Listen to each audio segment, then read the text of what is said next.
Have you noticed? Have you noticed that the powerful, who used to, with impunity, get away with everything in secret, now they can't even tie their own shoe. They can't walk a straight line. They don't make an utterance without the truth about that being exposed. Isn't that pretty much the root of your upset? Is that all this abuse of power is coming to light? Isn't that generally the threat that you all have to wake up to in the morning? Now you know. It's part of the process. Now you know. And you can use that knowledge. First for yourself, and then for more. There's nothing wrong with what is going on. Nothing. It is precisely, exactly what we want to have happen. We want all of these power elite to be exposed to the concept of ethics. And who has all that power? Is it Bush? Is it Caesar? It's us. We have.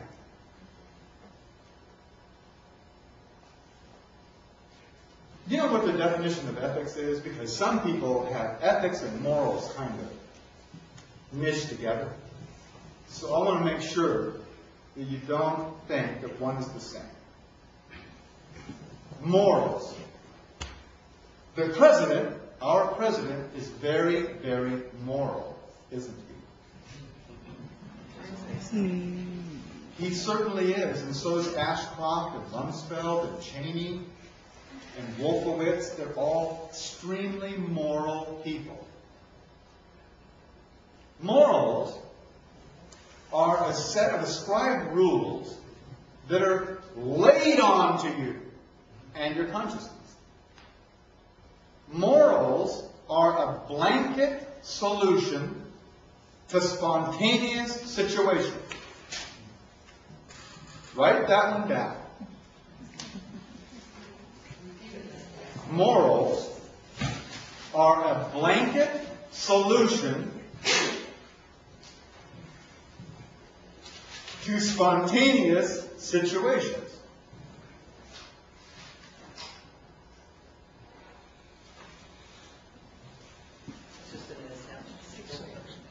Certainly is. Certainly is. First of all, you. Yeah, exactly. What she said was, this is an attempt to control things. And of course that's true. But it's starting with you. Ethics. Ethics shine from within yourself out into the world. Ethics is spontaneous solutions to spontaneous situations.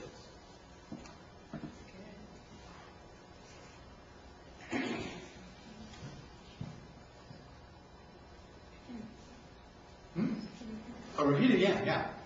Ethics are spontaneous solutions to spontaneous situations.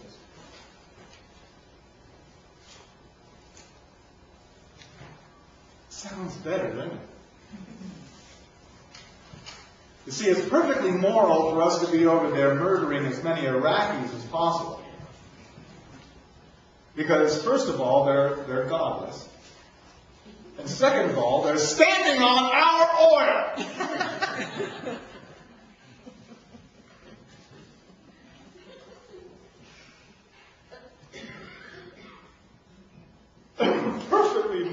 morally motivated to be over there. Unfortunately, a whole lot of Americans agree, because they themselves are moral. Morals all have to do with reason and your ascription to a certain set of rules, a certain set of reasons for things. Consciousness is moving past that. And you guys are the tip of that little iceberg floating by of ethics. It's a lot larger than just us. But we're the ones that showed up.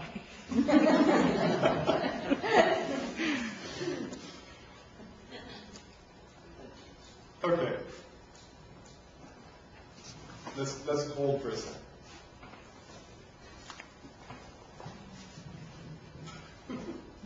You having a good time? Excellent. This shouldn't be all serious. In fact, it's going to get more loose later. We've got to build a foundation. And a foundation is made of heavy stones, or it won't hold up. So I'm laying a heavy stone today, right now, okay? Can I ask a question? Sure. How much of this actually would transfer over then to, like, Stonehenge? I mean, you know, they've been trying to figure out all this other stuff in some of the older cultures, and it would seem to me that that's been misread for, quite a while. I'm not saying it isn't star-related or anything, or calendar-related. I just think that they've been trying to put it into our Gregorian calendar. It's not going to fit. Won't fit. Now, notice, Stonehenge is a circle. Yeah. And a circle is made up of 360 degrees. Yes. A lot of circles, actually, there's in Scotland. Yeah.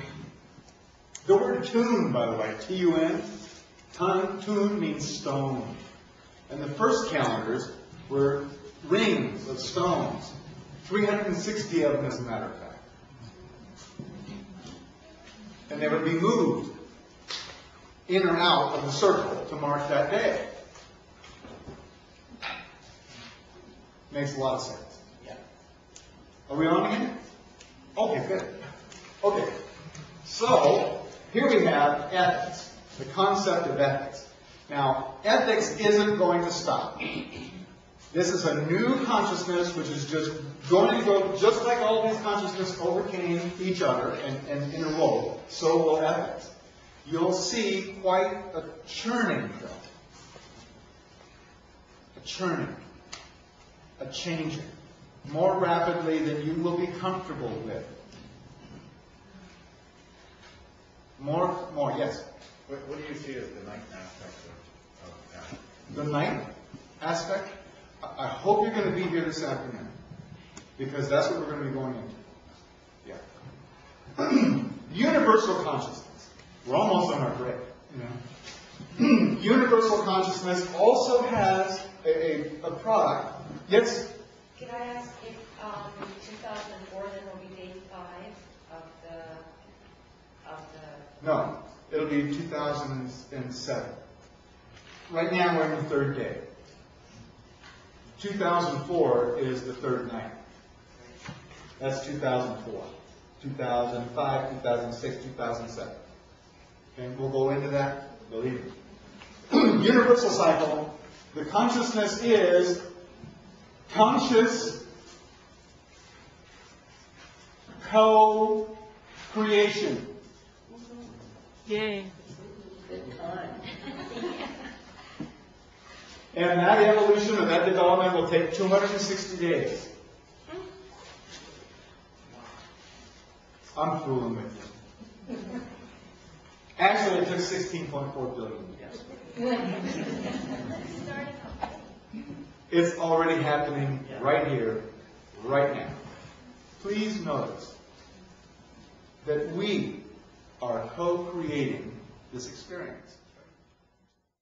Okay, I want to go over this really quickly. Can I see the hands of the people who just showed up? Okay, hi. Well, What we've gone over this morning was a new understanding of the Mayan calendar which has come forward. A lot of people understand the Mayan calendar, people who have studied the Mayan calendar understand it from an astrological point of view, but there is much, much more to this calendar than the personal influence. And what we were talking about is consciousness in calendars and how they are associated. Calendars being the agreement of what time it is, and consciousness being the awareness of awareness. They are linked together because our viewpoint is located by time, by the agreement of time and the agreement of place. So where you find your consciousness is this orientation of time and place. So calendars are very intimately tied to consciousness, that agreed upon time. And our time, or our calendar, our calendar is actually the Gregorian calendar based on the sun and our orbit around the sun. This means that our civilization's consciousness is focused on physical evidence of things moving through space, of the sun moving, the Earth moving around the sun every 365 days. The Mayan calendar, of course, is not associated with this movement.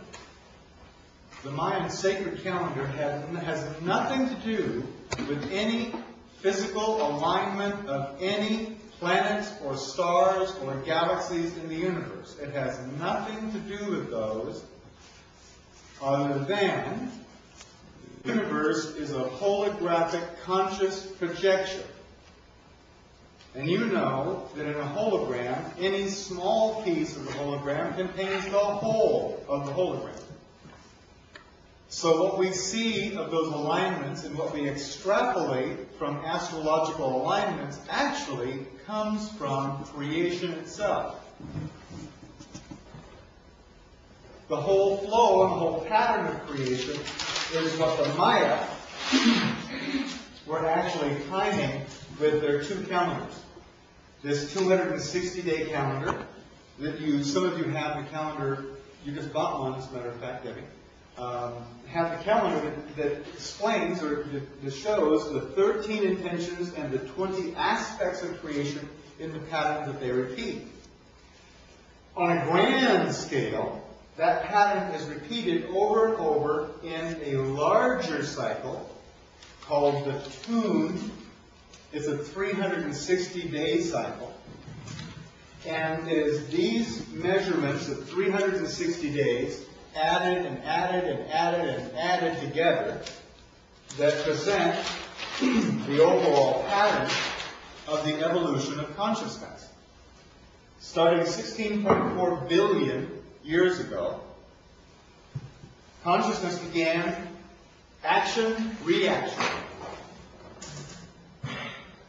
That is, all the chemical bonding, all of the heat, friction, gravitation, all the physical laws have been established from the beginning of the Big Bang forward. That's where consciousness was at its most basis level, conscious of action, reaction, and setting up those rules. From there, we move to another cycle of consciousness.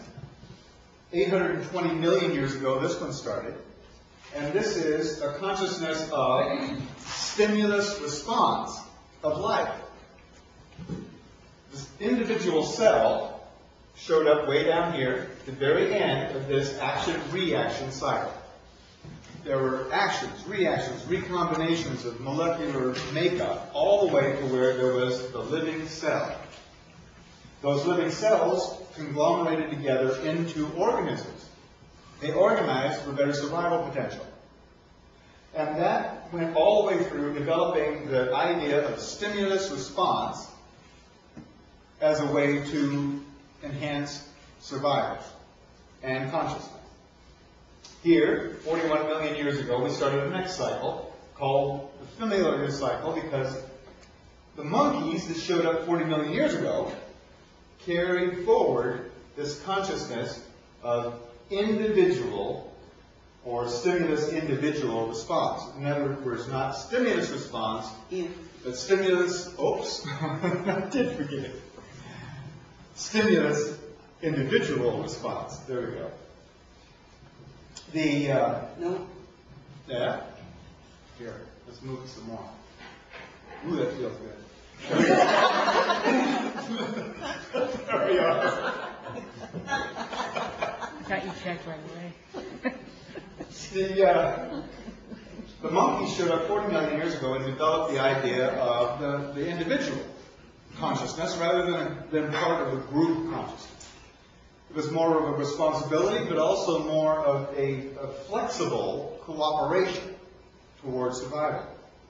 2 million years ago, it was when Australopithecus showed up. The first tailless ape, and these people started making decisions rather than just reacting to things.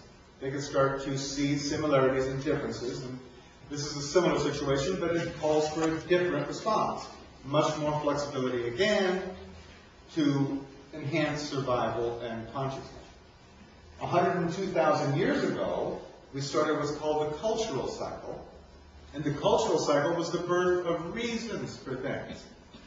Going from decisions to going to recognizing reasons, or extrapolating reasons. Reasons for stars, or sky, or water, or rain, or fire, or rocks. The reason for all those things. That evolved into what we now know as religions and cultures, but it's all based on the reasons for survival. Next, starting in 3115 BC, we went into what's called the national cycle. And this national cycle is one based on concept or consciousness of law. Of law. And right and wrong. Crime and punishment. This whole, as a matter of fact, during the last 400 years is when we've discovered all of the natural laws of science or physics. From there, we go into the planetary cycle, which started in 1755 AD. This was the beginning of the Industrial Revolution and the beginning of power. Power to manipulate raw materials into products. Power to manipulate the whole environment with greater and greater ease. Irrigation, Grand Coulee Dam, all of that kind of thing. Really, that power, including electrical power, steam power, now atomic power, all of that has come forward during this last 256 years. Then, starting January 5th, 1999, a new consciousness broke upon the shore.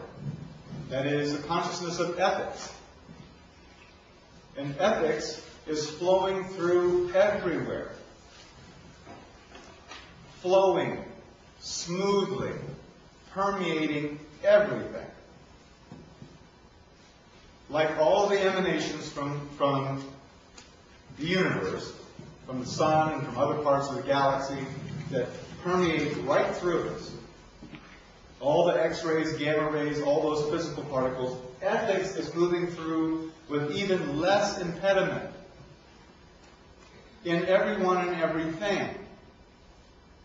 The only place it shows up is where there is resistance put up by power. When power puts up resistance, it is smacked right down. And that's what we're seeing everywhere worldwide, is the continuation of this evolution of consciousness through various stages. And we're going to be going much more into depth about this transition this afternoon. That's what we're going to go into. In the future, starting February 10th of 2011, a new consciousness will come upon us, and that is the consciousness of co-creation. Down here, We was created. Up here, conscious co-creation.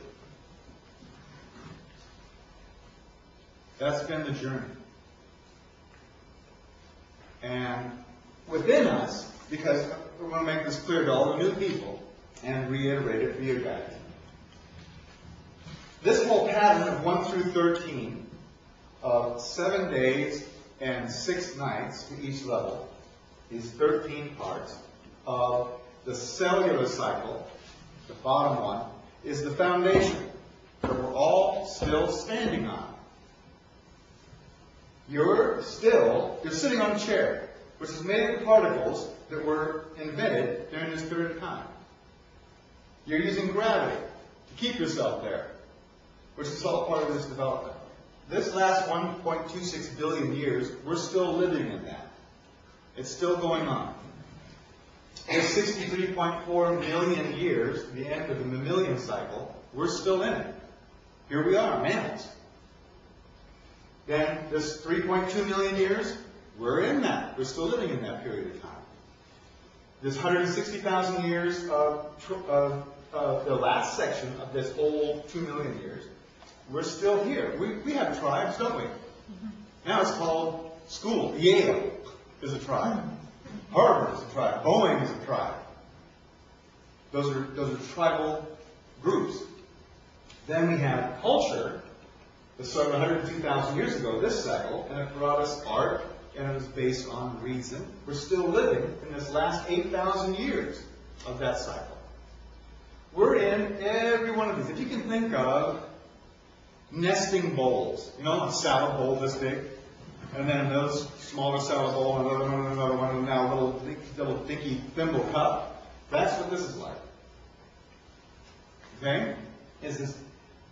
The importance is that the same amount of change that happened over this 16.4 billion years, the same amount of consciousness evolution occurred at the very next level, but 20 times faster.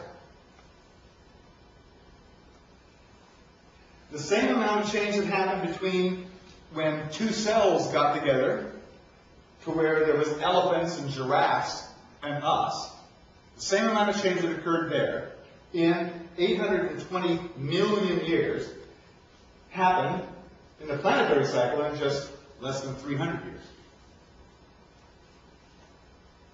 The current cycle we're in is going to last 12.8 years. The same amount of change that happened down here in 16.4 billion years is going to happen in 12.8 years.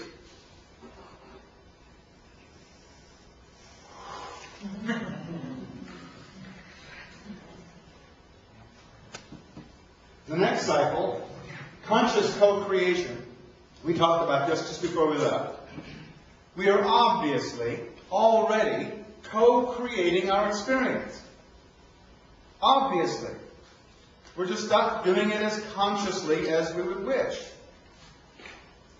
A lot of it seems to be unconscious or something. Well, we're going to get that fixed. And it's only going to take 260 days to do it. I know that you guys already recognize that there is some sort of an acceleration happening here. You felt it before you got in this room. You felt it over the last 20 years. You've seen a general acceleration of everything. Mainly, what you've seen is the acceleration of change of consciousness. I want to bring up something, a personal demonstration of this. Everybody in this room was born during this planetary cycle, when consciousness changed every 20 years. And you guys were all born to a couple of very nice people, your parents, who up until the age of 13 or so were way cool. And then once you got to 13, 15 years old or so, you started noticing something. And no matter how politely or not you addressed this noticing, the fact was that you were far more able to handle situations, handle information, come up with alternatives than your parents ever could.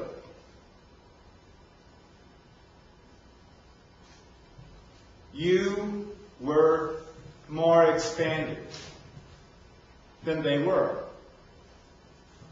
This was called the generation gap. Remember that? Does anybody remember how long, they did research on this, of course. How long was the generation gap? 20 years. There you have it, your own personal demonstration of the amount of change that was happening every 20 years.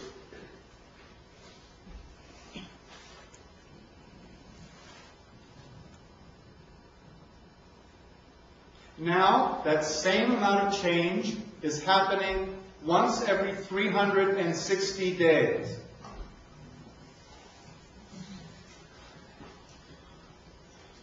To all of us. The next cycle, that same amount of change will happen in 20 days. Now, this is good news and not such good news. I'm going to give you both, so. The good news is, the more that happens in a short amount of time, the more is possible to occur. The more change there is within a amount of time, the more possible outcomes there are. This is a good thing. This is why we have what are called miracles, technological advances that anywhere back in here would be not understood. Let's take somebody from, let's say the 16th century. Okay? Now, let's take that 16th century guy and put him at your job in an office with electric lights and telephones and computers and music in the background. Would this guy have any concept? Let's go out and put him in your car and go for a drive on the freeway at 75 miles an hour with Led Zeppelin playing loud on the stereo. From a guy who believes at 55 miles an hour your body will fly apart. This is very dangerous and completely outside of his understanding, and it would be magic and miracles everywhere. That's the good part is, more is possible. We do have a little problem. Remember, right about here, that's 2 million years ago, we dropped the tail, because these guys were tailless apes. We got out of the trees, put down the tail, and picked up the mind as a tool. It is a tool, my friends, like a hammer. It's a tool. A carpenter does not believe himself to be his hammer. There are a lot of people who believe themselves to be their mind, though, aren't there? Hell, there's a lot of people who believe themselves to be their body. There's a whole lot of people who believe themselves to be their car.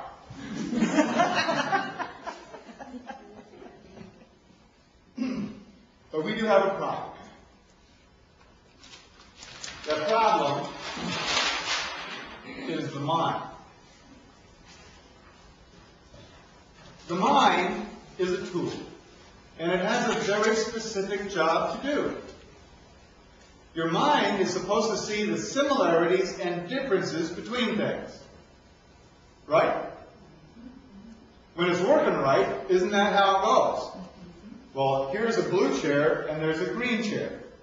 They're similar but different. Which one do I want to sit in? I like blue. Boom. That's the mind. Mind is doing those things. Now the deal is, this is something that you're never taught in school. There's not one psychological psych professor anywhere who will talk about this. This is not a hidden piece of information. It's just not disseminated.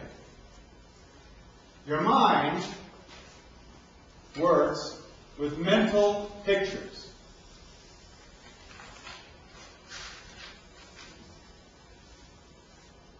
Pictures like this. I mean, you think about your refrigerator at home. And think about what's on the inside of the door. You got that? Anybody got mustard in the door? Okay. You see that picture you're looking at? That's your mind. It's a warehouse. It's a storehouse of many, many, many pictures. People who produce movies, special effects people, and people into advertising understand very, very well that your mind operates on pictures. They build them for you all the time. They also understand that your mind takes these pictures at 24 frames per second.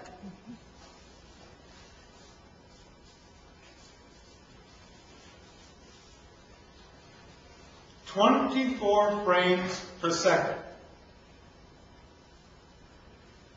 You know how they do stop-action movies, you know, the little models? They play it back at 24 frames per second, and it looks normal. 18 frames per second, they kind of like that. Because you can see the difference between the frames.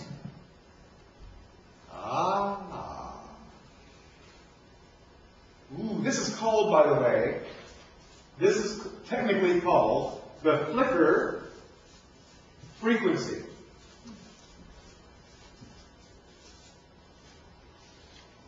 You know, we're told that there are lots of things in common between humans.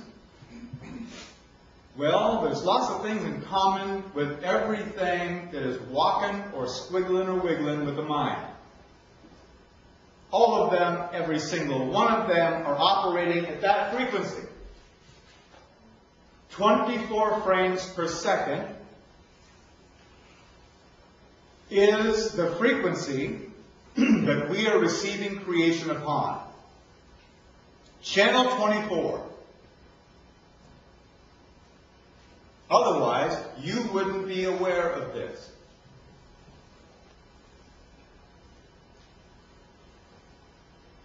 You would not be tuned to this frequency. Everyone is receiving at 24 frames per second. That, my friends, is your mind's speed limit. It can't done think no faster than that. You cannot recognize the difference between two things any faster than 24 times per second.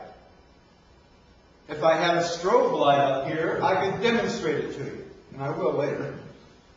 For other people. Once I get one.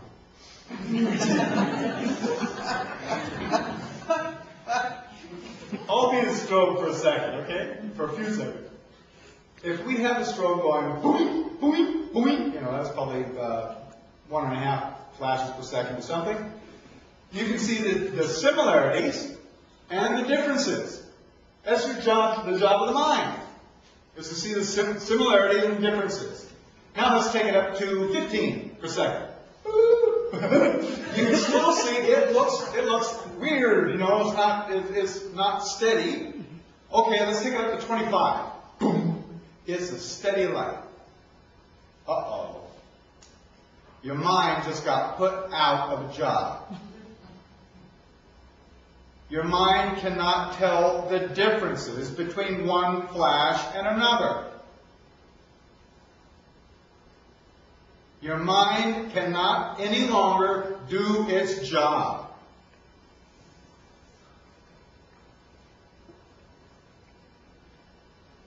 The reason that it's telling the similarities and differences between things is only one. That's your survival. When your mind can't do its job, there are some overrides that are built right into the mechanism.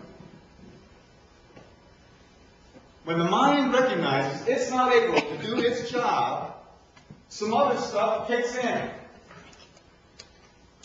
The first is this level. I'm going to go with a heavier pen.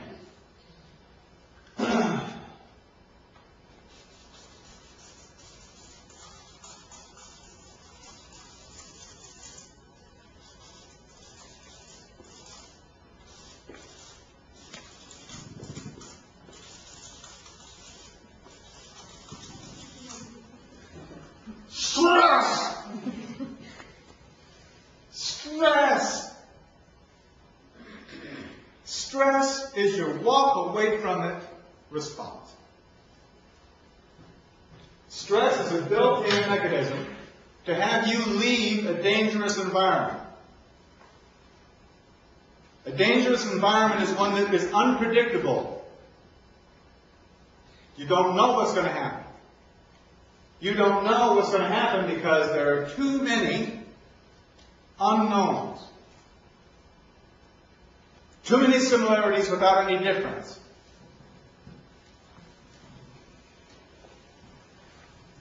That's what stress is. In all cases. You got stress at work, it's because you don't know what's going to happen.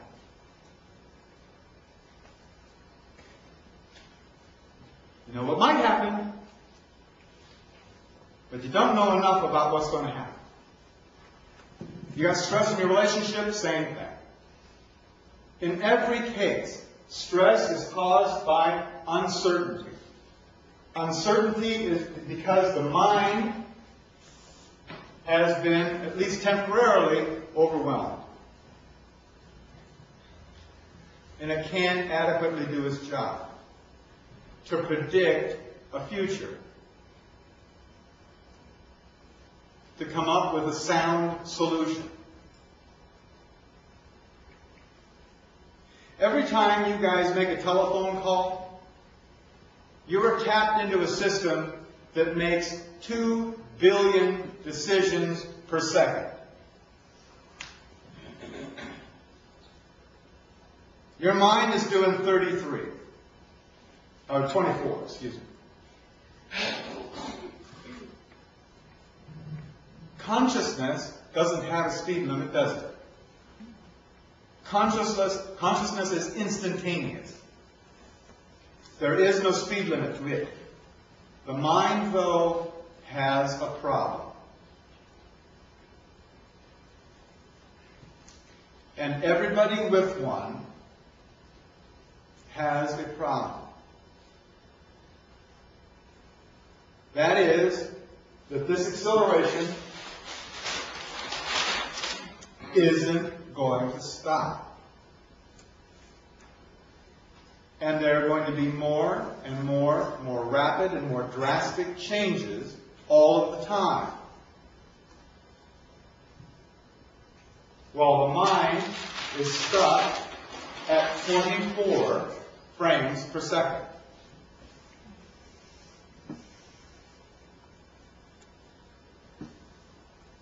What do we do, lose our minds? Absolutely. But I'm going to go on here. Okay, everybody knows about stress. In fact, the AMA, who are the blood brothers of the pharmaceutical industry, freely admit that 80% of anything that can go wrong with your body starts with stress. They freely admit that. Headaches, hunger, abnormal everything. Psoriasis, overweight, underweight, all of it starts with this. Okay, we know they got drugs for that.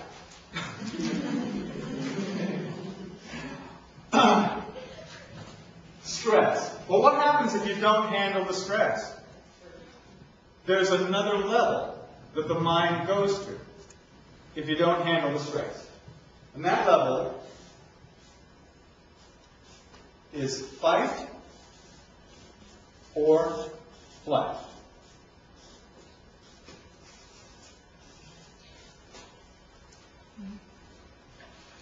Now, at this point, the mind checks out.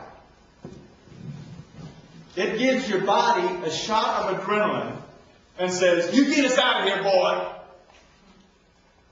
There is no more thinking about it.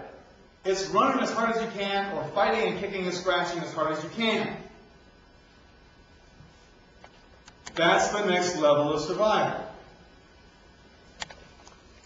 This is terrorism. This is road rage. This is domestic abuse. This is Columbine High School.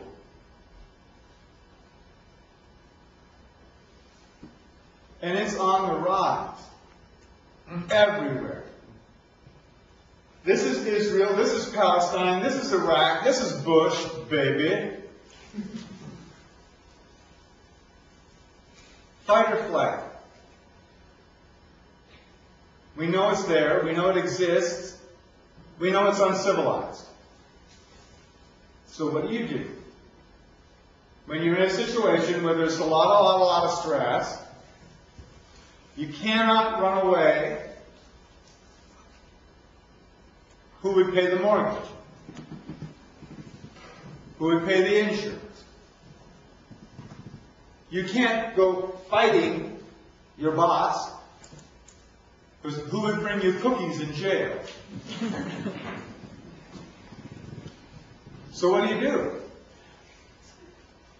If you have the stress, you can't run away, you can't fight it off, what do? There is one other level.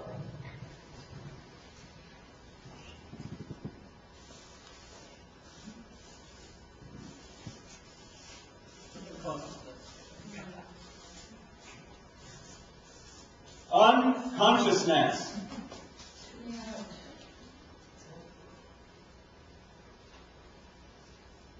This is the mother of all addictions. And I'm not talking about just drugs, alcohol. No. Workaholics, shopaholics,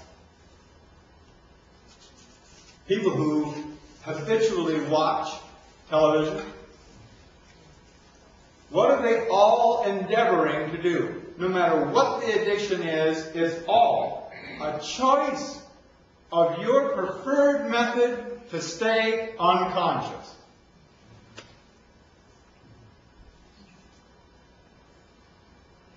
They are all unconsciousness. Some people use religion. Many people use religion.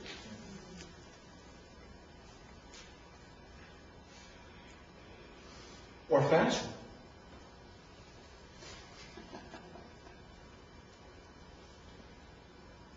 People, there's lots of different ways to stay unconscious. Basically, they are a denial. Like the Southern Belle. Who does? Don't faint, dead away. Why did she go unconscious? Nobody clubbed her in the head. It was a denial of these horrible experiences. Unconsciousness is the mother of all addictions.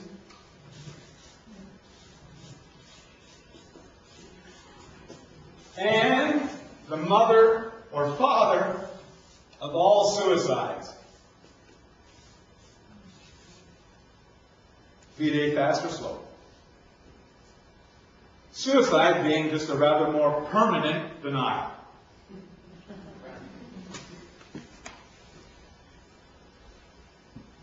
So, here we have it. This is what is demonstratively happening to the mind.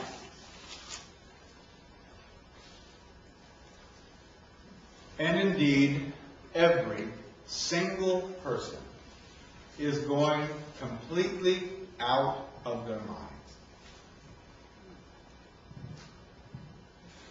There is no other way about it.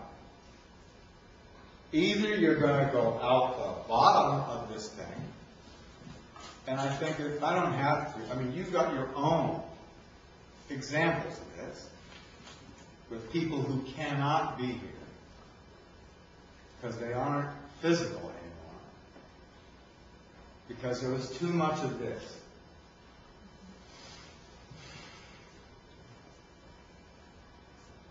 And it's going to get very demonstratively worse. Extremely, extremely worse. Please just understand this is what's going on. Knowledge is power. Now you have some. You have that power to be able to stand back and watch it happen. Has anybody ever had a near-death experience where you were going to go, I mean, like an accident usually, and time slowed down? Anybody see that? A few? Okay. Has anybody ever seen a stop motion go like frame by frame? Basically. Wasn't that a wonderful experience? Mine might have been farther. It went backwards? No, actually, when you were talking about the consciousness being a separate thing, I didn't see God or anything like that, but I went into a state of awareness where I knew I was part of everything and part of nothing. It was a really phenomenal experience. Wonderful. Yeah. Well, I was outside the morgue on a table. We didn't go into the morgue. I was, declared dead. Yeah. And it transformed me. Nobody believed I was the same person when I woke up. I'm not. You're not. Yeah. Having that experience of at least watching time slow down or go to stop action, which most people have had that. Or a lot of people, more people have that. What that does is it shows you this mechanism. It shows you what's going on, 24 frames per second. And it's alterable. We pay athletes millions of dollars to play a game, don't we? Millions of dollars. And why do we do that? Are we just stupid? No. We pay them for the same reason that you pay for anything else. Because you admire it.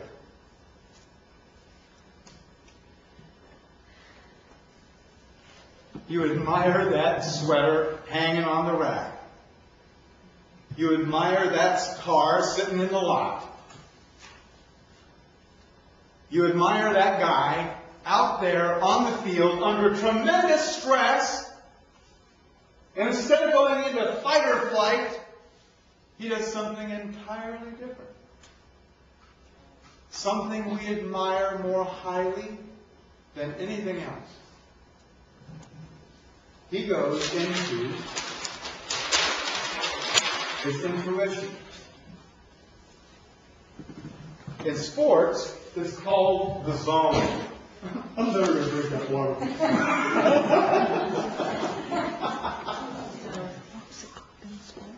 You ever heard about the zone? Yeah. Okay. In fact, there's, in Sports Illustrated, they had articles about the zone, quarterbacks, who as soon as they say, "Hut!" the ball hits their fingertips and everything goes into slow motion. And they see the guy tackling that guy, and they see this current guy coming over here, and they know exactly what's going on the field. They know where their man is and how he's covered and how far down the field he is. And you know where they have everything right there at the tip of their consciousness. That's why we pay them the money. Because they're able to pull that off time and time again until they can't do it good enough, and we don't pay them nothing.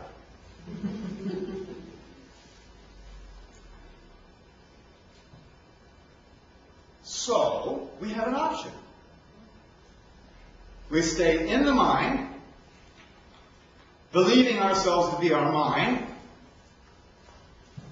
and our concepts of who we are and should be according to the reasons of the religion that we're a part of, or we move completely out of that game altogether.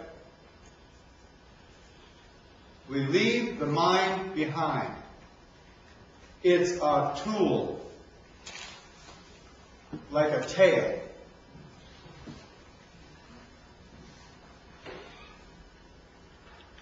We leave it behind. There are those who will, by their own choice, by their own inclusion within their viewpoint and considerations, that they can do that. And there will be a whole lot of people, you know who they are, who will not be able to do that.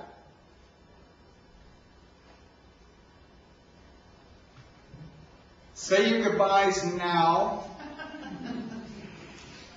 while they can still understand you.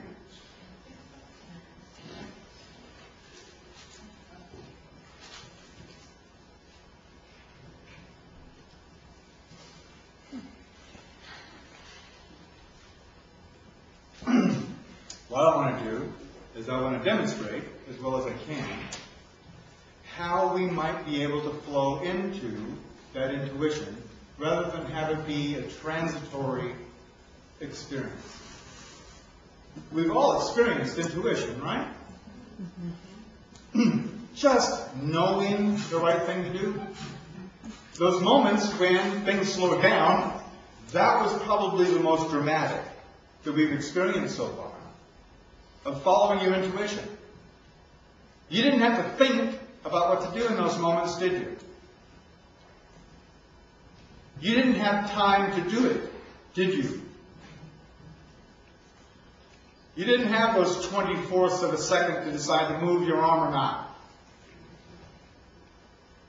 or to tuck and roll, or whatever it was that kept you here. You just did it. Nike had it right. Just do it.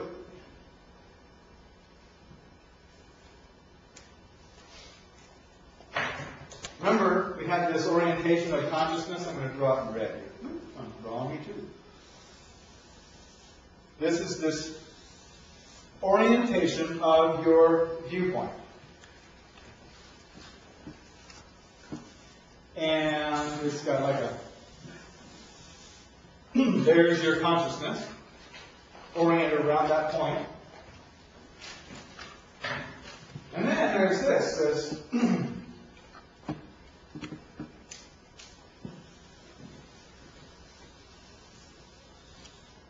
there's this flow of creation.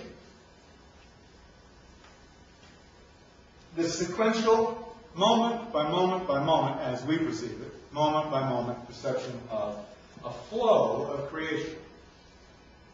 Now, the source of that flow, whatever it might be, and I'm not saying I know what that is.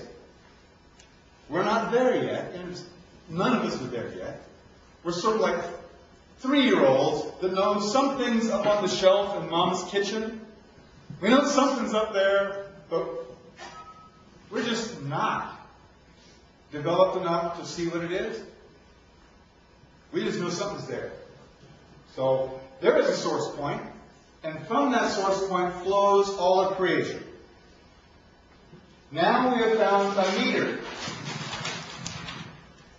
in the Mayan calendar that accurately measures that flow.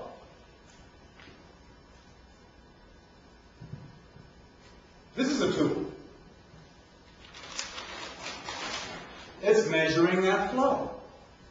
Now the flow would necessarily be the source of all that can be known. Correct? Your intuition is your own personal knowing. It's really your own personal power.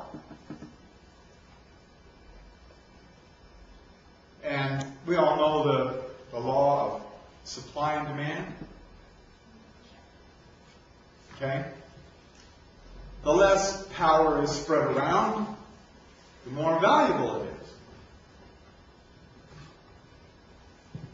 Way back, shamans figured out that we can't have too many shamans in the tribe.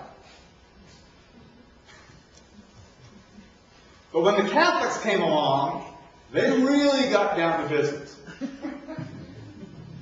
And this word, intuition, became a death sentence. During the 14th century, there was maybe 4 million women burned, hung, racked, stabbed, drowned for having uttered anything about this. If anyone knew anything without a plausible physical explanation on how they came to know it, they were a witch. And they were put to death. Unfortunately, on rumor often. Out of jealousy, often. It was perpetrated until the men finally figured out that they were going to have only boyfriends if the church didn't stop. It's true. Well, the Catholics went and got boyfriends. The priests went and got boyfriends.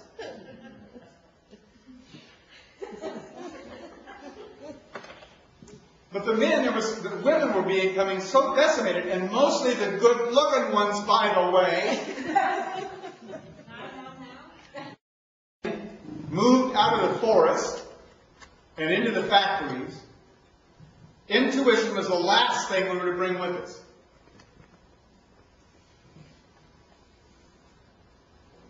That's why there's less men in here than women.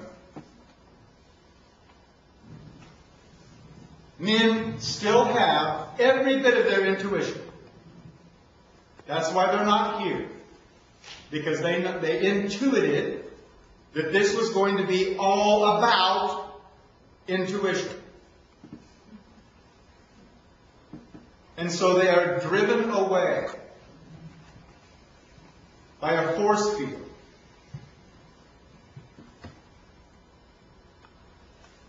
There are lots of other people that you'll start to talk to about this information. And they will go,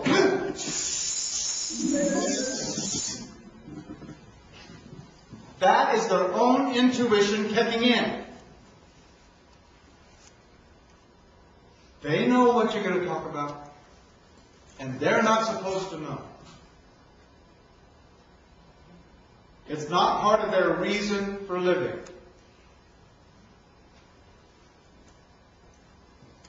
That's why there are no women in the corporate boardrooms, right? That's right. Although, I'm going to let you know, the people at the very, very tippy top are using their intuition or somebody else's all the time. The people who have been most successful in investments have been people who follow their intuition. But that's prohibited for any of the underlings. Intuition. So how do you engage your intuition? Yeah. Before you go there, would you say something about this force field that prevents people? Yeah. Did you mean a literal force field? Or? Yeah. Could you say a little bit more about that? Okay, well, a person, first of all, the mind is a self-preservation instrument. The mind will, right now, your mind is racing with reasons that it needs to be kept a hold of. Well, how would I remember all my phone numbers? Well, I wouldn't even know how to get to work. I wouldn't remember anybody's name. How could I make up excuses if I didn't have a mind? Isn't it? This thing wants to survive more than it wants you to survive. Honest. But it is a tool, more like a pet, more like a pet monkey, more like a pet Tyrannosaurus Rex that has bitten into your neck. The thing is firmly attached. But it's way outclassed by consciousness. And it knows it. So it doesn't want to get anywhere near this. That's actually been my problem over the last 2 years. Because I'm right up against that. And so will you be when you leave here. That's why it's good that there's more numbers. You can talk to one another at least. Most of the people you're going to run into are going, hey, hey.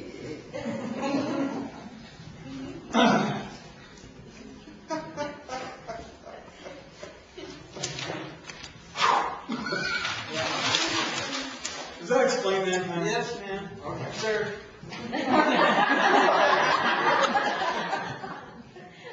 I've been thinking, welcome to my world. Yeah. So, how do you actively, on purpose, engage your intuition to where it stays and you can use it every day, all the time? So far we've had little flashes, right? Little flashes of intuition that you either followed or didn't. I mean, later you realize. But, you know, people have intuition all the time, or they'd be all dead. Everyone. I mean, just think about the numbers of times, but just one specific thing. You're in traffic. Everybody's going 60, 70 miles an hour, different lanes of traffic. Vancouver. And you just have the feeling that, wow, I just ought to change lanes. No good reason. Just more open over there. And then immediately after you did that, somebody up ahead puts on their brakes and everybody's going, and you drive by. Ooh. That was kind of close. What was that? That was your intuition. Own it. Or more and more likely, because you're here, what you've been experiencing is the phone will ring and you go, oh, Tom. Oh. Hello? Oh, I knew it was you, Tom. Right? More and more and more is happening that way. This is that evolution of consciousness. We're evolving more and more abilities with this consciousness. And what is happening is slowly this is coming into focus. It's going to happen for all the survivors anyway. This is naturally going to occur. But the more people we can expose to this information, the more people will be able to participate in the putting together. Okay? Whether we talked about this or not, it's going to happen. It's just how many people understand it's happening, that's how many people will survive. And do something about it too, not just understand it. Oh, actually, all there really is to do is understand it. There's not, I mean, that in itself, by understanding it, by working with these energies, as they come up, as your intuition dictates, that's all you can do. There's only one thing to do with all this information, and that is be.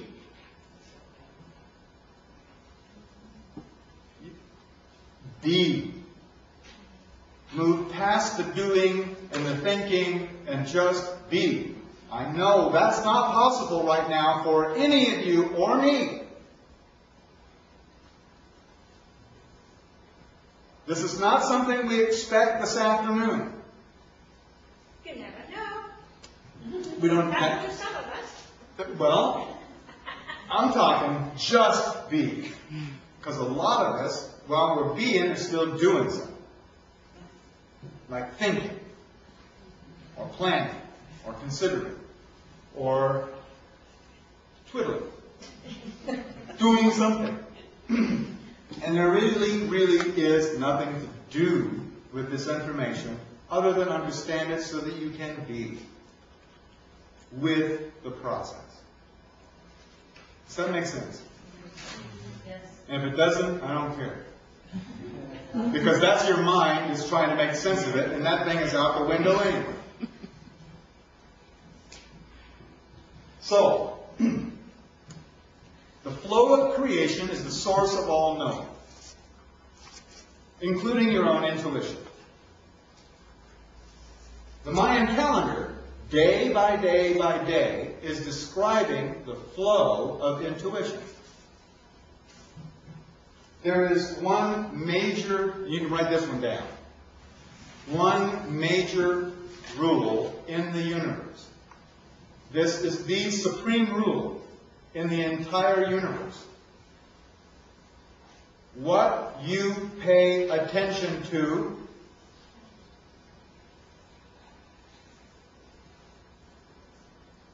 you become conscious of. Period.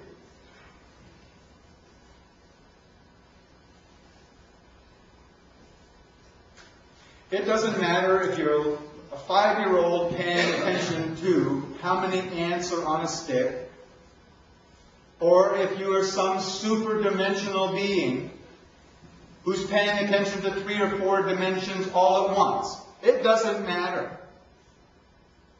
What you pay attention to is what you are conscious of. Period.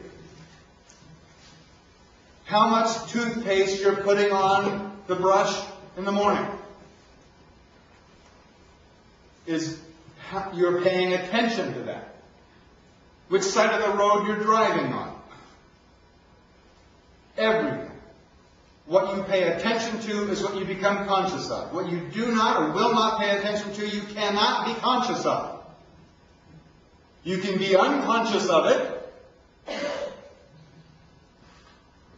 You get the point? So, what if every day you were paying attention to the flow of creation? What if every day you knew what creation intended today? And you did that, and you did that, and you did that. Say from birth.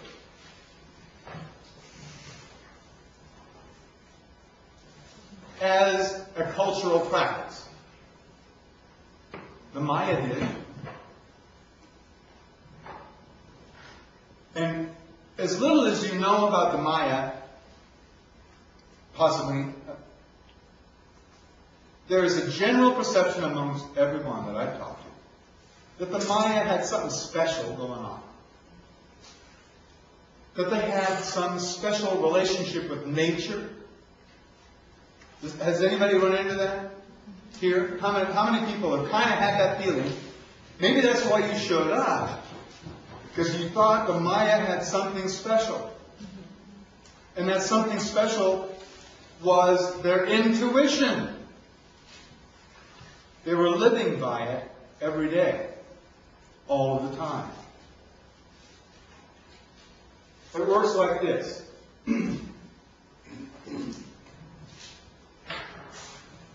The Maya understood from birth that there was another orientation to consciousness. Like we have this one. We have time and place, right? This is our orientation to our consciousness, time and place. The Maya had another orientation. Personal intent.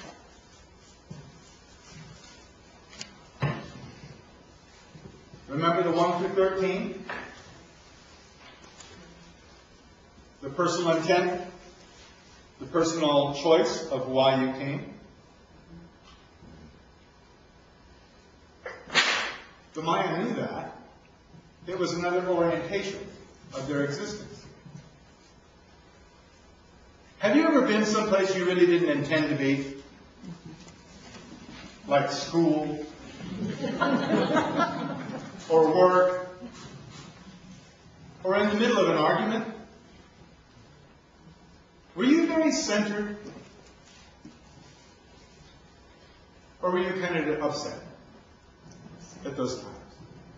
I know personally I'm upset. When I'm someplace I don't really intend to be, there's a real upsetness that exists there.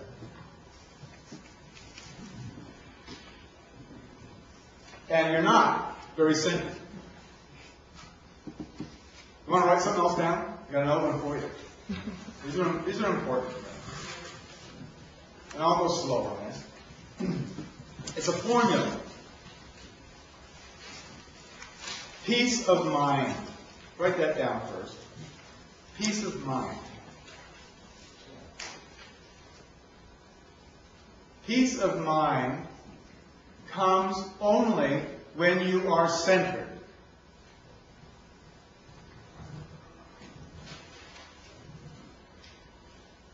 Where does centeredness come from? Centeredness comes from certainty. So, right, peace of mind equals centeredness.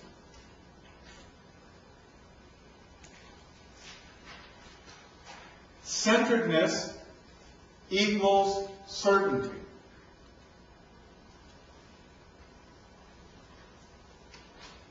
Certainty comes from the recognition of patterns.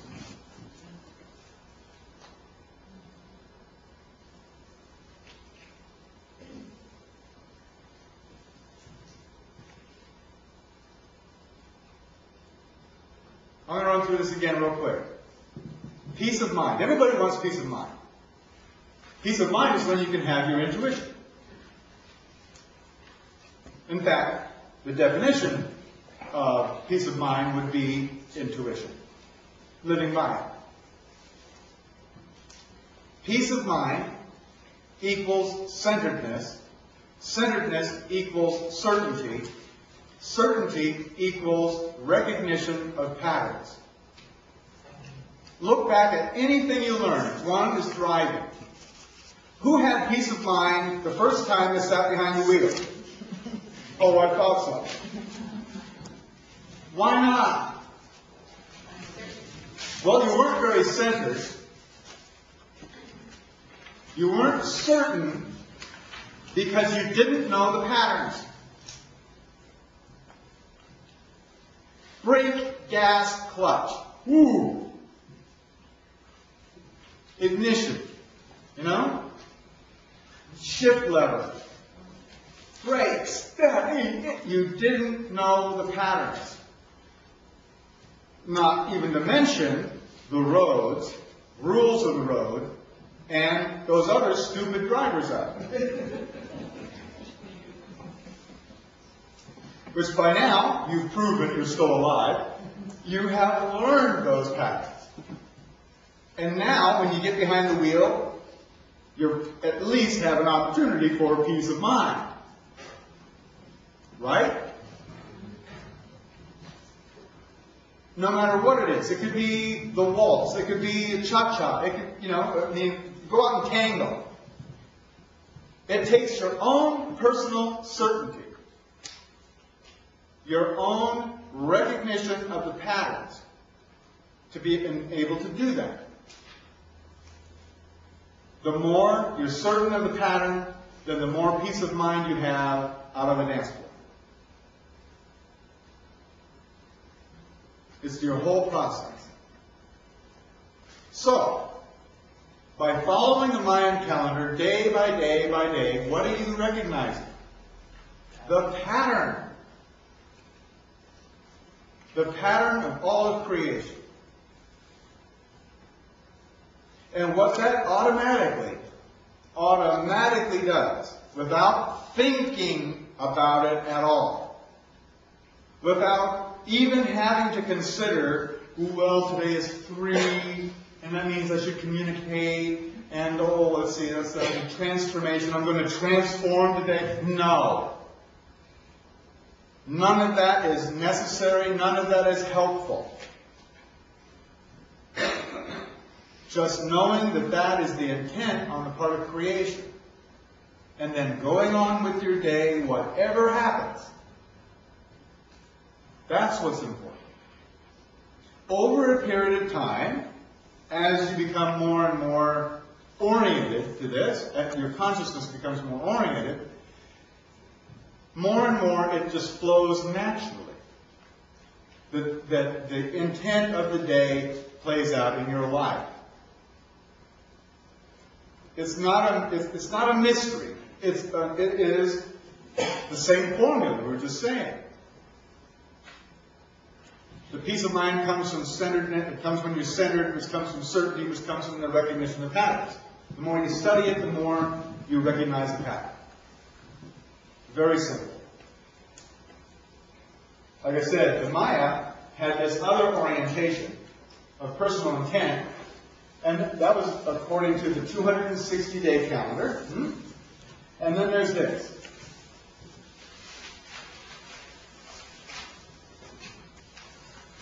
This is the divine plan. In our civilization, what plan? According to science, it's all been one happy little accident.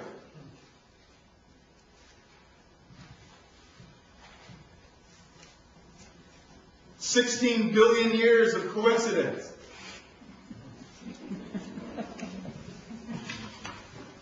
That led you to that place in the chair. In the Maya civilization, they knew about the divine plan. And everyone, their purpose, their life purpose, in India it's called Dharma. Serving your purpose, finding your purpose. Well, each person is a Maya. Their personal worth was how much they participated personally in this divine plan. How attuned were they to it? The kings and priests were established to be the most attuned to it. But all the people were ascribing to that. This symbol is a Mayan symbol.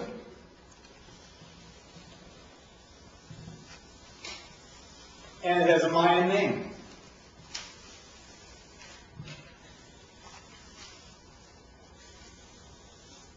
That is called the 8th division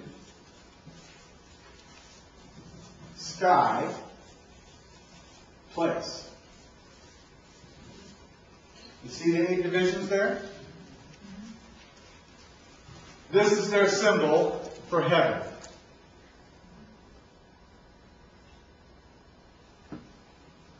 You've been there. You have had your consciousness oriented by time and place your own personal intent for being there, and an intuition that you were tied up with something much, much bigger than yourself. That you were obviously here doing this for a bigger reason. Felt good, didn't it? Heavenly, huh?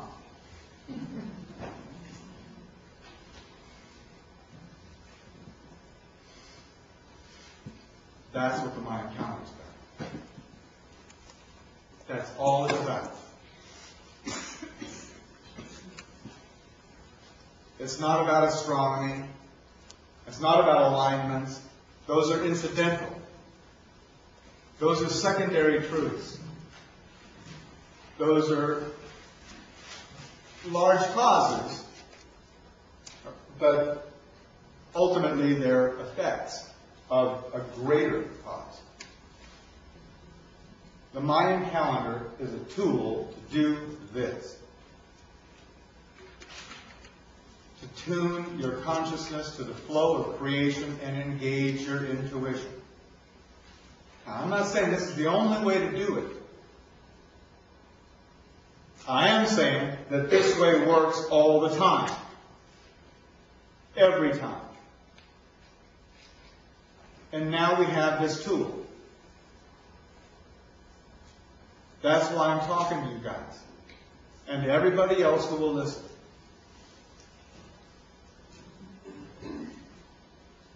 And I'd do it for free. Except I couldn't eat.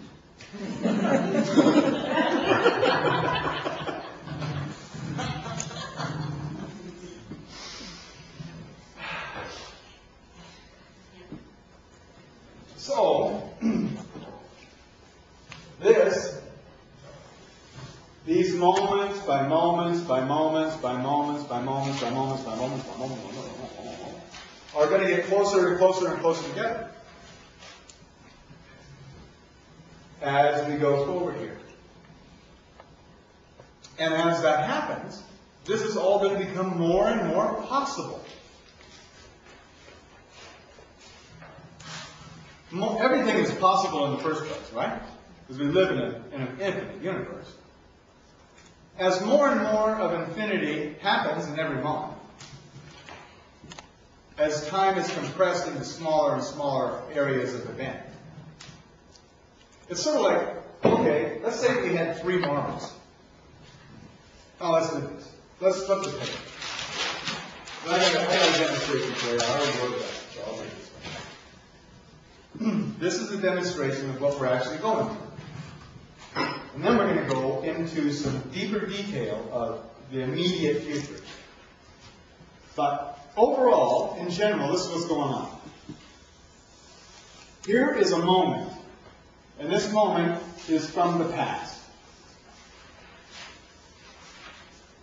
Now, in the past, there was only so much going on at any given time.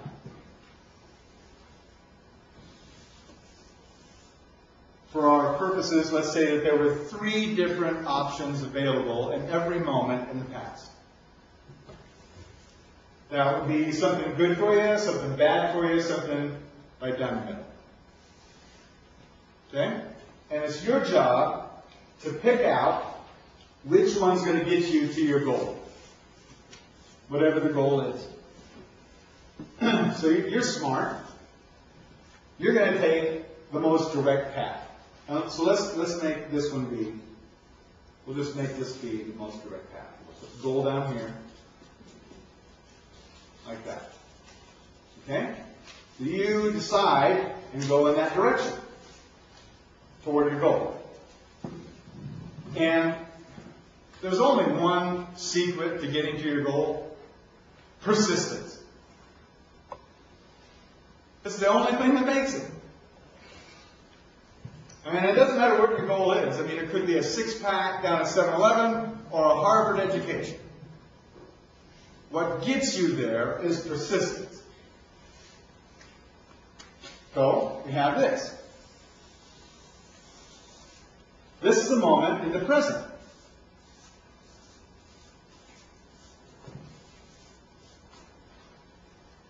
In the present, fairly obviously, there's more happening. More options.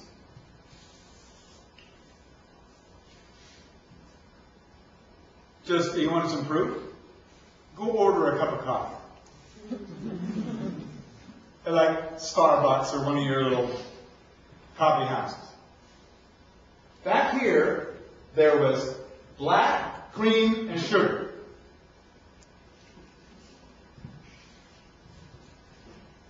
Now you go in and you want that fat or light. You want that with cinnamon sugar, you want the syrup or that syrup.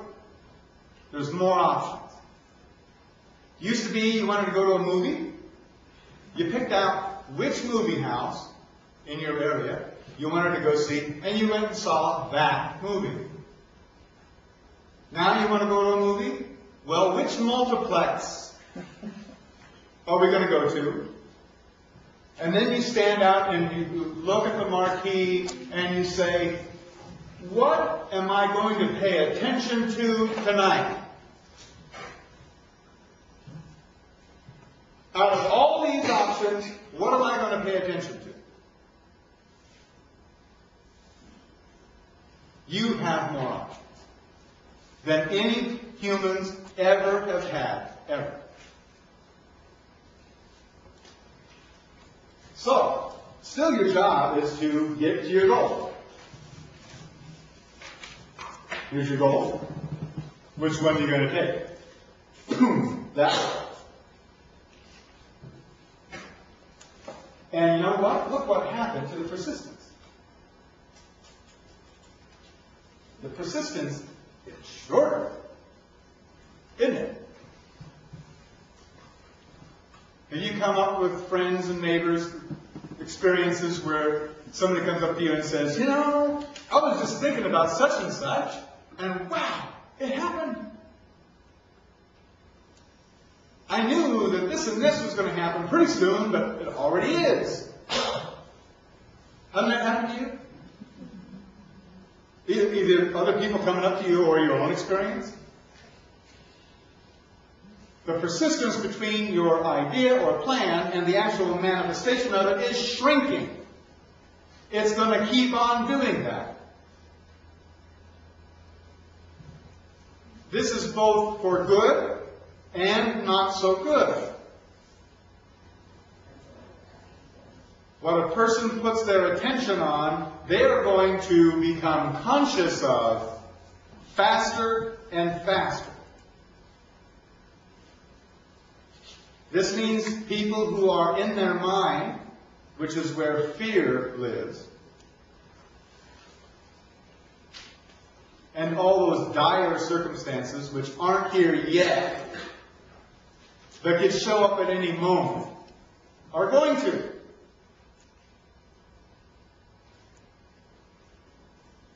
And people who live in their intuition, knowing what benefit they're going to receive, that's going to show up faster and faster. It already is faster, isn't it? Here we are in a moment of the future.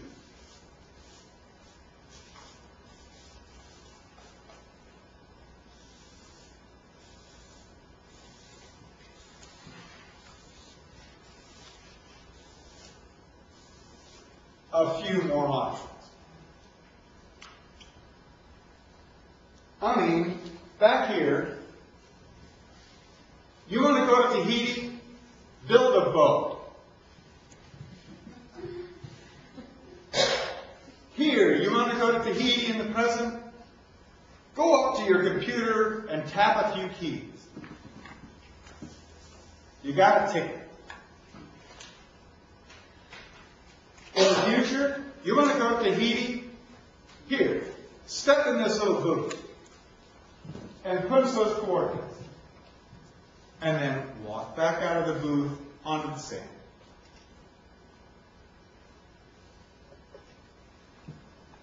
We are already doing teleportation. You know that? teleporting light. They started with doing teleportation of light. Now they're teleporting visible lumps of matter, trillions of molecules at a time. They're not yet concerned with the order of those molecules, how they arrive at the other end. We're not there yet, but they're able to do it now. Remember the transistor radio? And how fast that sucker developed? Into solid state, and now into digital chips, and on infinitum. We haven't even started to see the acceleration yet. How are these Israelis able to target those Hamas people so accurately? How are they able to what? To target these Hamas people that they assassinate so accurately. How does that happen? Oh, the Hamas people. Yeah, well, the Israelis target them. Right? Yeah. And they hit them in the middle of thousands of other people. Well, that's what we're told. They blew up a car, that's for sure. Who was in there? They don't care anymore. They're dead. You can put any label on them. We did that with the brothers.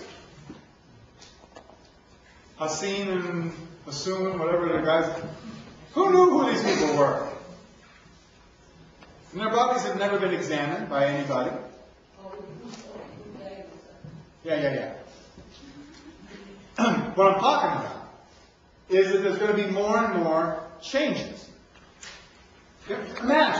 Just imagine for a moment that we actually get the teleportation going.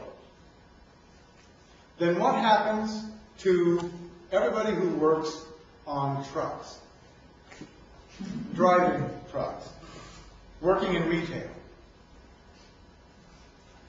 What happens to those people? What happens to the people that are doing ship freighting or air freight? What happens to those folks? Who's going to ride an airplane that might blow up when they can just step in a booth and step out?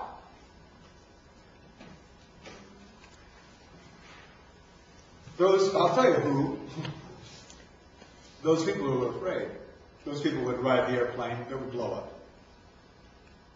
The people who trust, those people who get in that thing, dematerialize and materialize on the other end. Who would do that right now?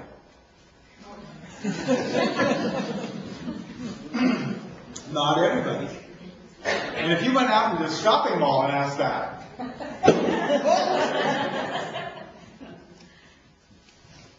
Beam Me Up Scotty is just a little bit too far ahead of these guys. But we are embracing it. That's because this is the future, and it's coming really, really fast. So as we're talking before the break, more and more happening in every moment. As we were talking before the break, more and more happening in every moment means that more and more is possible to occur.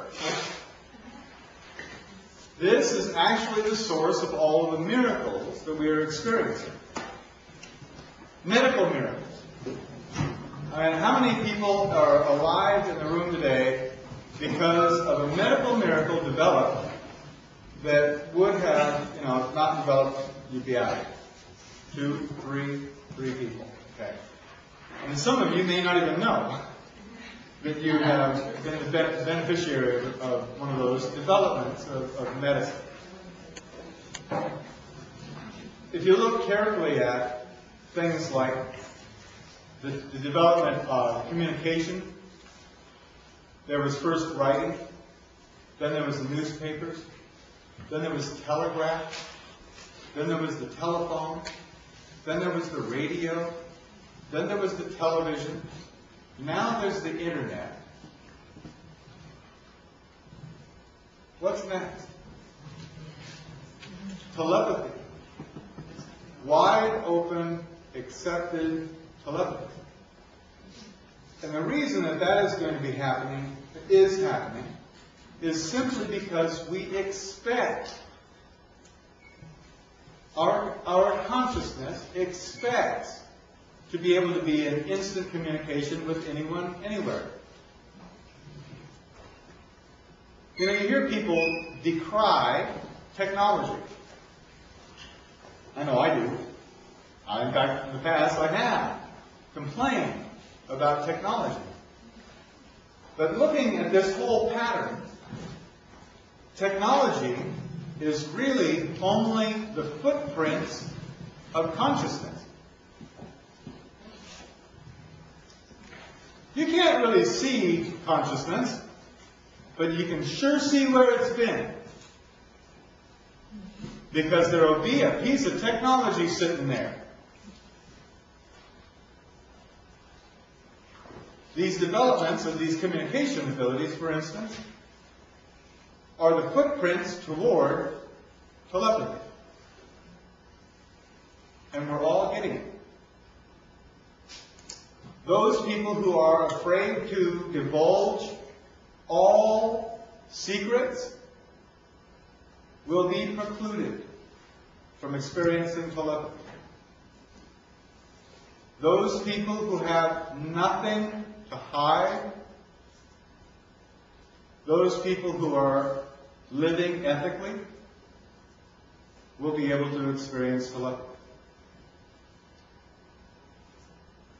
It's our own barrier that is being broken down by a thing called Big Brother.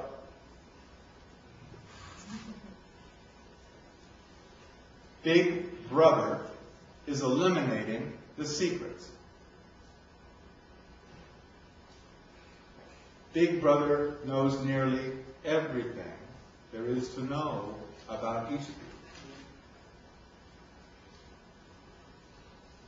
It is a piece of technology, or a conglomeration of technology, forcing us toward a different way of living.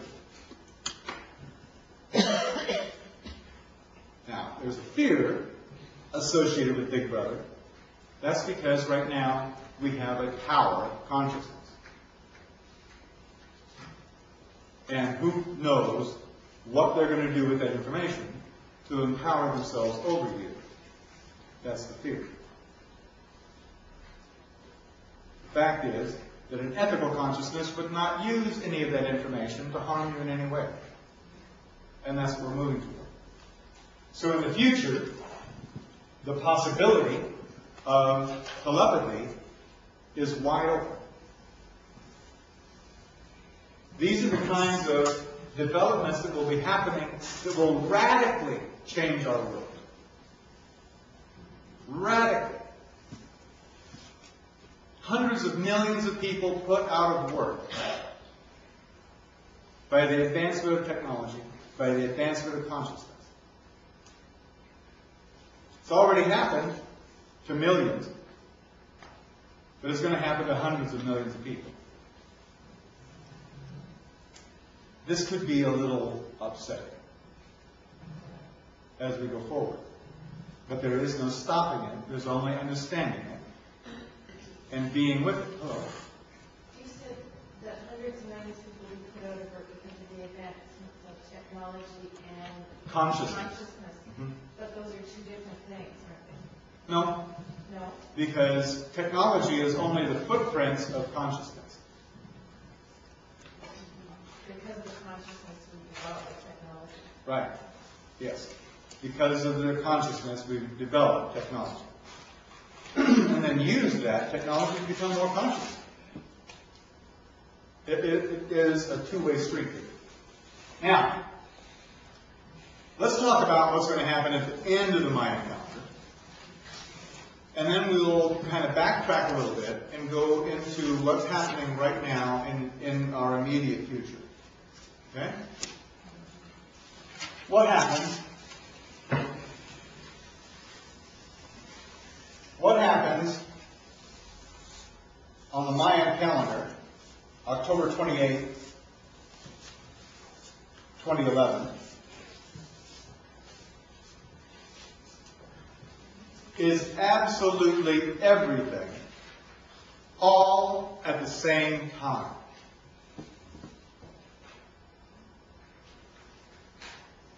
there's an acceleration of more and more of creation available in every moment.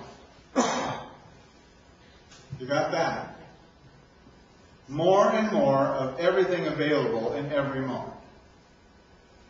We've already looked at the past and saw all of it up to this point. It's all still available. And more is becoming available in every single moment. What happens, finally, is the acceleration gets so great that absolutely everything which is infinitely possible all happens at exactly the same time. Which is the truth in the first place. Consciousness or creation exists in total, all past, all future, all exist right now. That's the fact. We are these little kids down here trying to figure out what's on the top shelf about that situation. But the fact is, everything all exists all at the same time. And that is going to be more and more revealed as we go forward. With no limit on time. Well, by the way, I didn't bring this up earlier, but we're also doing time travel. I don't know if you guys have heard anything about it. But they have found a way to slow and even stop light. And as you slow light, it gathers more mass. And as it gathers more mass, it actually alters the time of elements. So we have now altered the spin of electrons by slowing light. And we have time-traveled electrons.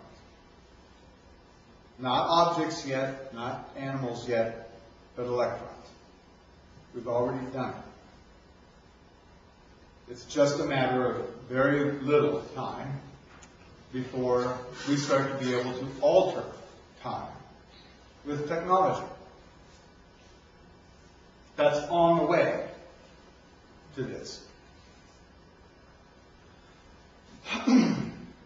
Time and space will no longer exist as barriers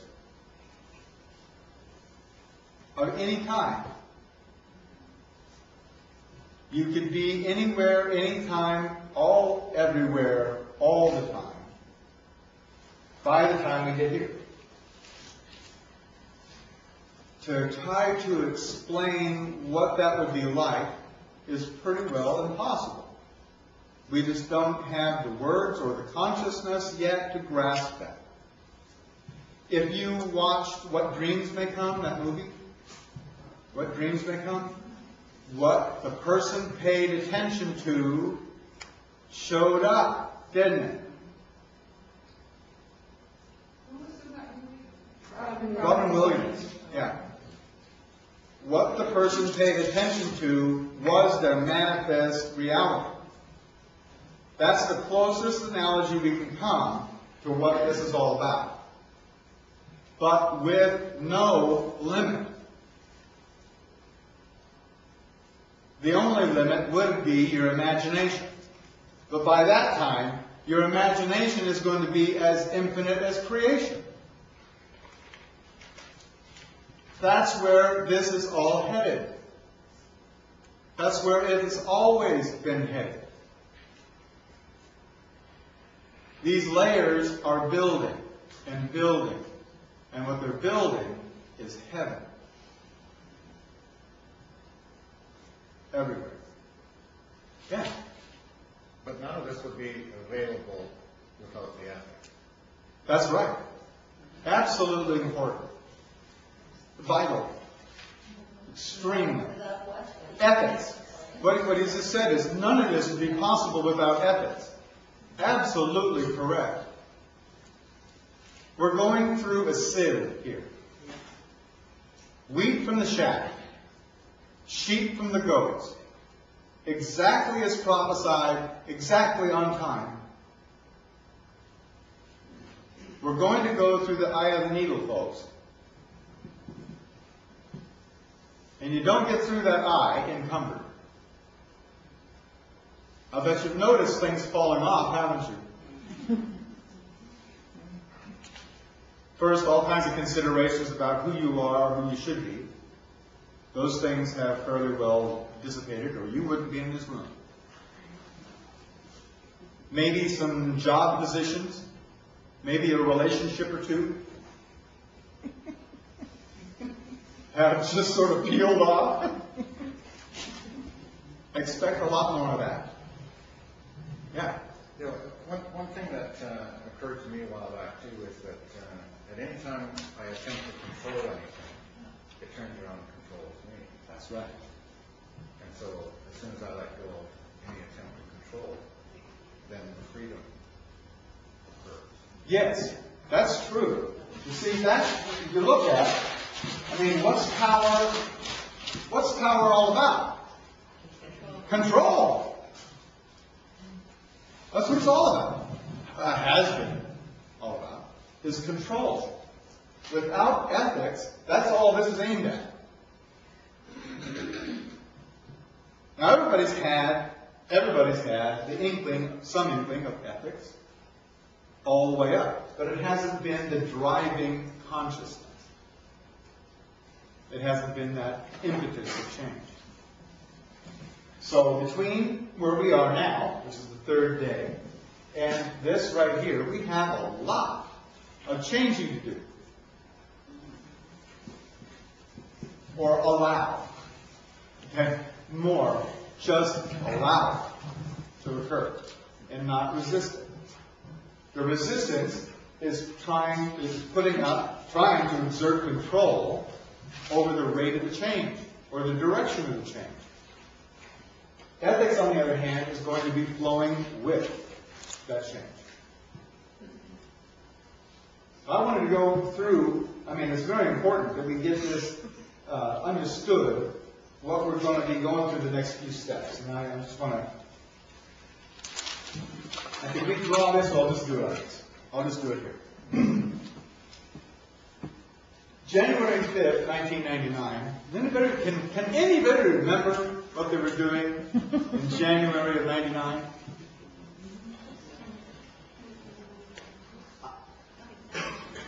I can't.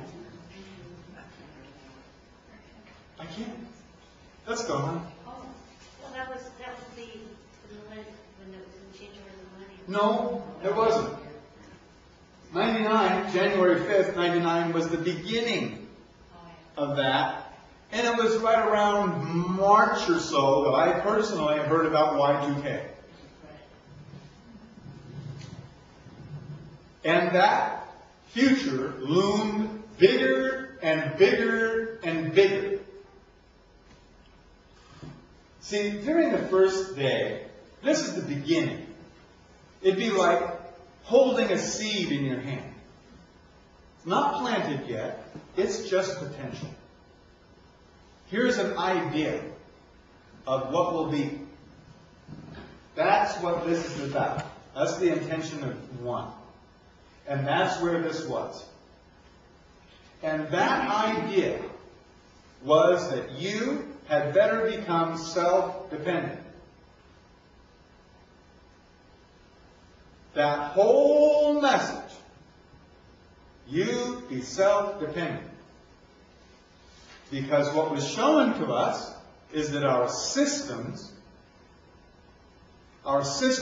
were not dependable.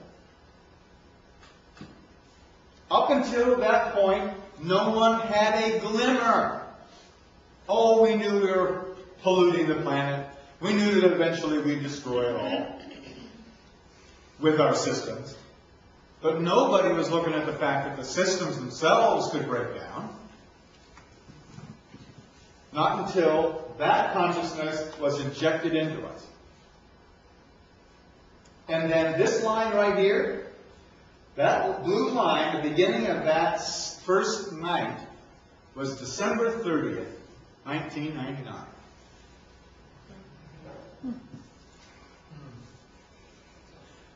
And man, was that idea raging about that time. Of course, nothing really drastic happened other than the changing of consciousness,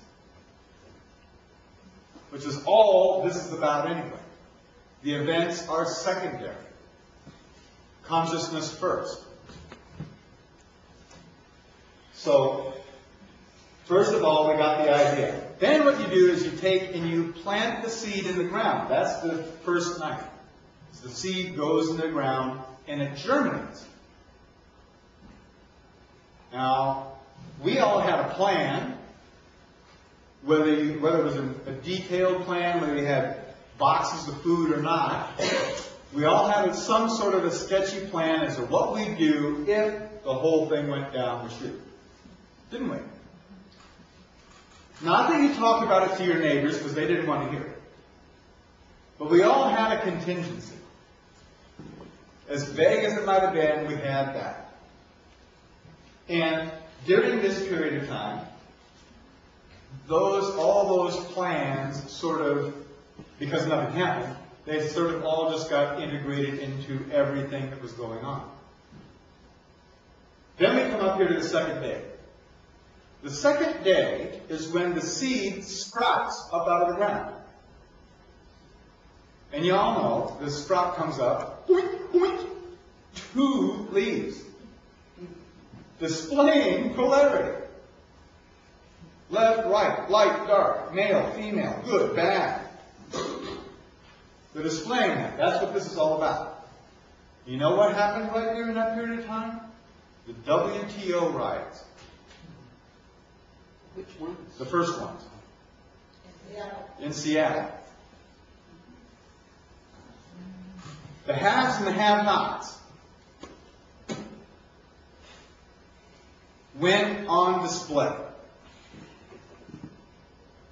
And it went from the WTO, which is the focus of this power consolidating. It went from that and spread into all these other conflicts and decisions. Have you noticed how difficult it is to come up with a decision like that? On the part of those in power. Do you know that the Olympic judges can't even make a decision? Have you noticed that? Things are so evenly split, or have been, so evenly split in consciousness that there was inaction. How about the presidential election that happened right here? That was no decision, was it? It was a criminal ripoff on a worldwide scale. And we've seen more of it since. No wonder, because the third day is all about the display of the truth, coming forward to consciousness. Give you an example. I'll start down here. During the national cycle, in the third day of the national cycle, Moses received the 10 Commandments. Is that law? Was that the truth of that time? During the planetary cycle, the third day was when the abolitionist movement started. That is, anti-slavery. Also, the women's suffrage movement started at the same time, in the third day.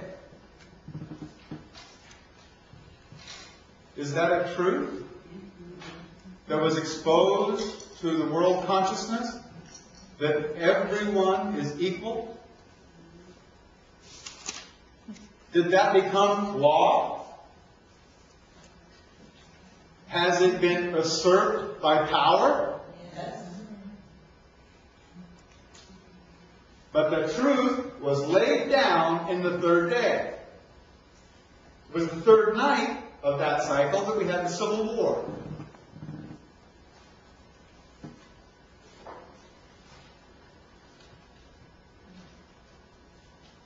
It was that third night here that there was, in Egypt, there were massive revolts. Their whole civilization started to crumble from within during the third night,